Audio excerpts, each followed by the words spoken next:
ईश्वरी भिसे मृत्यू प्रकरणात 10 लाख मागितल्याचा गंभीर आरोप कुटुंबियांनी केला होता। त्यानंतर डॉक्टर घैसास यांच्यावर टीकाही झाली होती। अखेर त्यांना राजीनामा द्यावा लागलाय।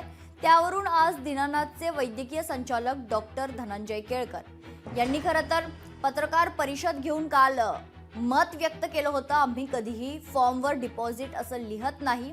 माझ्या एवढ्या वर्षांच्या काळात कधीच असं केलं नव्हतं, पण त्या दिवशी राहू केतू डोक्यात काय आलं आणि या लोकांनी डिपॉझिट लिहून दिलं अशी प्रतिक्रिया केळकर यांनी पत्रकार परिषदेत दिली आहे। डिपॉझिट घेण्याची जी पॉलिसी होती ती दीनानाथमध्ये छोट्या रकमेसाठी कधीच नव्हती, पण मोठ्या रकमांसाठी विशेषतः 5 लाख 10 लाखाच्या पुढे जर असलं तर ती होती। ती आपण गेल्या 4-5 दिवसापूर्वी काढून टाकली। डिपॉझिट फक्त हाय व्हॉल्यूमच्या पेशंट जे होते त्यांच्यामध्येच होते आणि तेही पेशंट गरीब असले तर घेत नव्हते। हॉस्पिटलचा जो पालिकेचा टॅक्स आहे तो कोर्टाच्या अधीन आहे। हॉस्पिटलचा कॉर्पोरेशनचा एकही रुपया आम्ही थकवलेला नाही। आम्ही जे पैसे भरतो ते कोर्टामध्ये भरतो। आता जे आम्ही टॅक्सचे पैसे भरतो ते कोर्टामध्ये भरतो।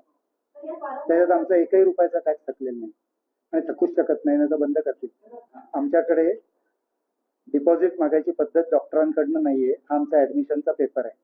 त्या पेपरवर खर्चाचे अंदाजपत्रक असे लिहिलेले, हा छापील पेपर प्रत्येक रुग्णाला हा दिला जातो। हा विसेंना नाही, every single patient get this paper. Doctor याच्यावर लिहितात पेशंटचं नाव, त्याला कोण डॉक्टर ऑपरेट करणार आहेत, शस्त्रक्रिया करणार आहेत का नाही करणार आहेत, खर्च किती होईल। डिपॉझिट लिहायची पद्धतच नाही। परंतु काही कारणाने त्या दिवशी राहू केतू काय डोक्यात आला, डॉक्टरांनी एक चौपन करून त्याच्यामध्ये 10 लाख डिपॉझिट लिहिलंय। ही गोष्ट खरी आहे, असं कोणीही लिहित नाही। त्यांच्यापैकी कोणालाही तुम्ही विचारू शकता। मी ऑपरेशन करत असताना नातेवाईकाचा फोन आला, एकदा आला, मी घेतला नाही, दुसऱ्यांदा आला। मला त्याच्या असिस्टंटने सांगितलं की सर कोणतरी परत फोन करते, तुम्ही घ्या।